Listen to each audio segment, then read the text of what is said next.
जय हिंद दोस्तों। Pankaj sir Bihar board में आपका एक बार फिर से हार्दिक अभिनंदन है। दोस्तों, जैसा कि मैंने अभी प्रश्नावली एक कंप्लीट किया है वास्तविक संख्या। दोस्तों, आज से हमारा वास्तविक संख्याएं शुरू हो रहा है और दोस्तों यह इसका मेरा पहला वीडियो है। इसमें दोस्तों हम लोग इसके बारे में पहले तो इसका परिचय जानेंगे। तो चलिए दोस्तों वीडियो को शुरू करते हैं। जैसा कि सबसे पहला है बहुपद। बहुपद क्या होता है? तब बहुपद पद का मतलब होता है, जैसे यहाँ पे 2x 3x 4x 5x, इसको हम लोग क्या कहते हैं? पद कहते हैं।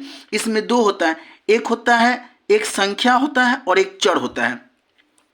तो यह जो x y z होता है इसको हम लोग चर कहते हैं और यह जो 3 है इसको संख्या कहते हैं, इसको अचर भी कहते हैं। ठीक है।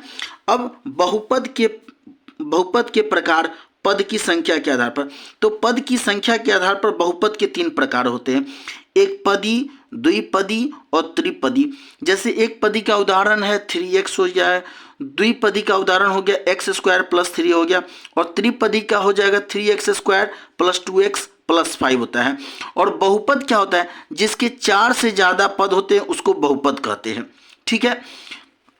चलिए अब आगे बहुपद की घात की बात करते हैं। तो अब आता है बहुपद की घात। बहुपद की घात क्या होता है? तो चर की सबसे बड़ी घात को बहुपद की घात कहा जाता है। उदाहरण के तौर पर जैसे 2x का पावर 5 + 3x का पावर 4 + 4x³ + 3x² + 2x + 8 = 0 है। तो इसका चर क्या हो जाएगा? चर का मान हो जाएगा, यानी मतलब घात के मान हो जाएगा, घात बराबर हो जाएगा 5 हो जाएगा, क्योंकि सबसे बड़ा जो घात जो है यह 5 है। उसके बाद आता है बहुपद के प्रकार घात के आधार पर।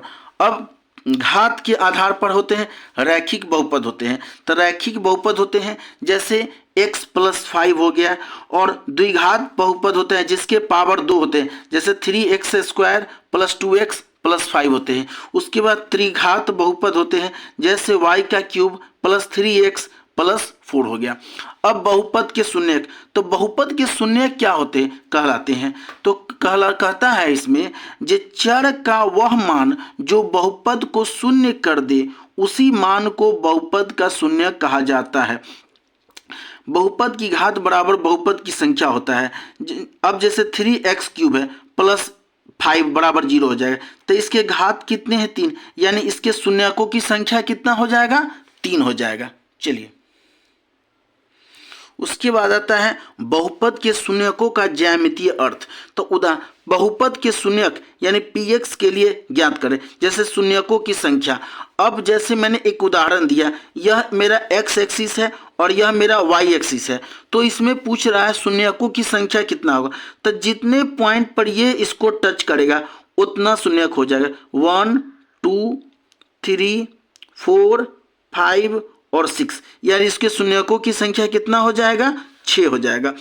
अब अगला जो आता है मेरा बहुपद के शून्यकों और चर में संबंध होता है। जैसे द्विघात बहुपद जो होते हैं इसके स्टैंडर्ड फॉर्म क्या होता है? ax² + bx + c = 0 होता है। a b c क्या होते हैं? इसके मतलब वेरिएबल कांस्टेंट टर्म होते हैं। चलिए उसके बाद आता है शून्यकों का योग। शून्यकों का योग बराबर, जिसमें से एक अल्फा होता है और एक बीटा होता है। तो शून्यकों का योग होता है अल्फा + बीटा बराबर -b/a। यह b है और यह मेरा a है। और शून्यकों का गुणनफल बराबर होता है अल्फा × बीटा बराबर होता है c/a होता है। एक उदाहरण के तौर पर लेते हैं, जैसे x² + 3x - 10 = 0 होता है।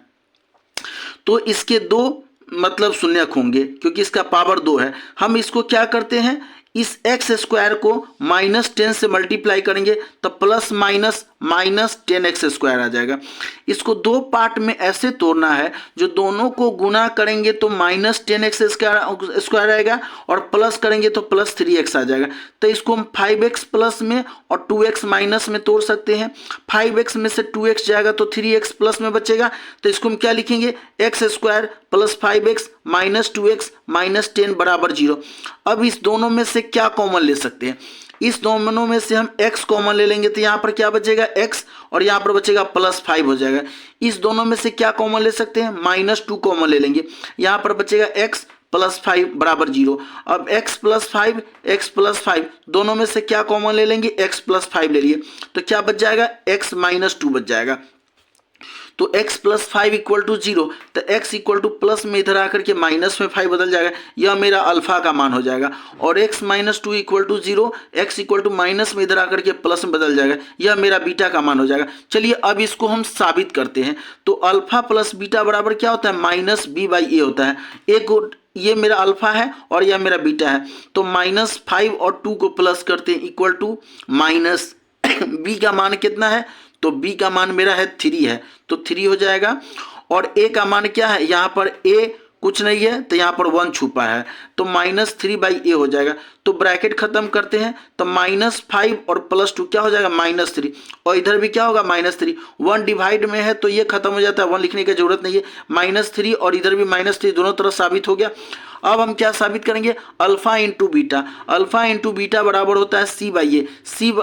तो अल्फा इंटू बीटा -5 को 2 से मल्टीप्लाई करेंगे, और c मेरा क्या है, c है मेरा -10 है, तो यहाँ पर लिखेंगे -10, और एक क्या था, यहाँ पर a1 था, तो -5 को 2 से मल्टीप्लाई करेंगे तो -10, अब बराबर -10 में 1 से डिवाइड करेंगे तो -10 ही रह जाएगा, यानी दोनों तरफ साबित हो जाता है। तो चलिए दोस्तों, इस तरह से आज का मेरा वीडियो यहीं पर समाप्त होता है। दोस्तों इसके बाद हम लोग क्वेश्चन पर आ जाएंगे। दोस्तों मेरे इस चैनल को लाइक, सब्सक्राइब और अपना प्यारा सा कमेंट हमें करना ना भूलें। धन्यवाद दोस्तों।